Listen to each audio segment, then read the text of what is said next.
Les Français m'agacent prodigieusement, mais comme je ne connais aucune langue étrangère, je suis bien obligé de parler avec eux.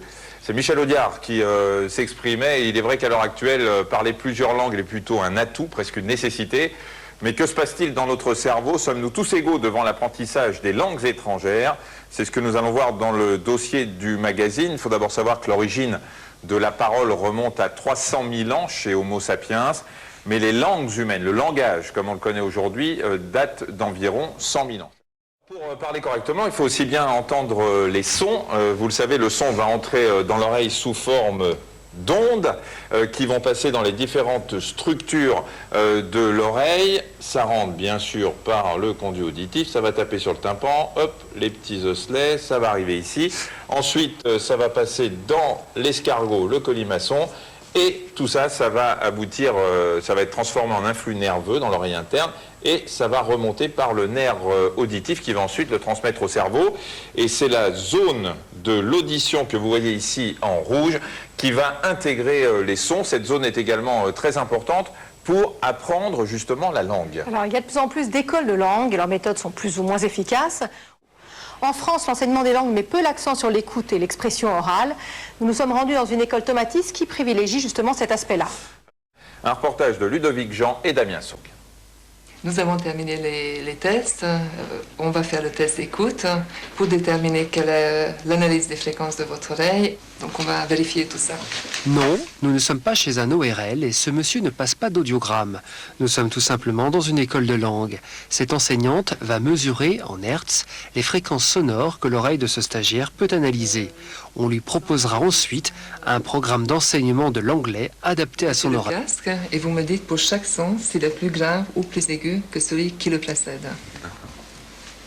Contrairement aux autres écoles de langue, celle-ci part du principe qu'il faut privilégier l'écoute avant de passer à l'expression orale. Plus grave.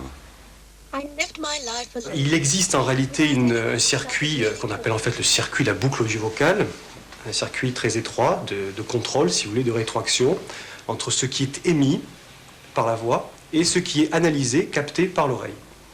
Et la voix n'émet que ce que l'oreille perçoit correctement. Selon cette méthode, nous ne serions pas tous égaux devant l'apprentissage des langues. Elle a mesuré la capacité d'analyse des fréquences sonores en hertz. D'après les résultats, les Russes seraient naturellement les mieux disposés aux langues étrangères devant les Allemands et les Anglais. Les Français seraient parmi les derniers. Pour remédier à ces petits défauts de naissance, un appareil baptisé l'oreille électronique va faire en sorte que l'oreille francophone puisse capter des sons qu'elle n'entend pas normalement. Et voilà ce qu'entendent les élèves.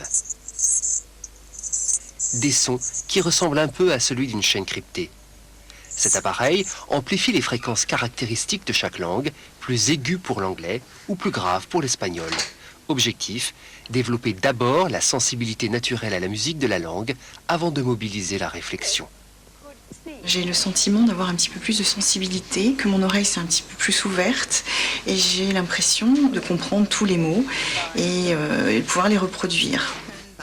Pour parfaire son apprentissage, Anne-Marie devra ensuite répéter les mots qu'elle a appris à mieux entendre. Pour obtenir des résultats, il faut un minimum de 20 heures. Cette méthode a été testée pour le compte de l'Union européenne dans 8 grandes universités. Résultat, elle permettra un gain de 50% sur le temps d'apprentissage.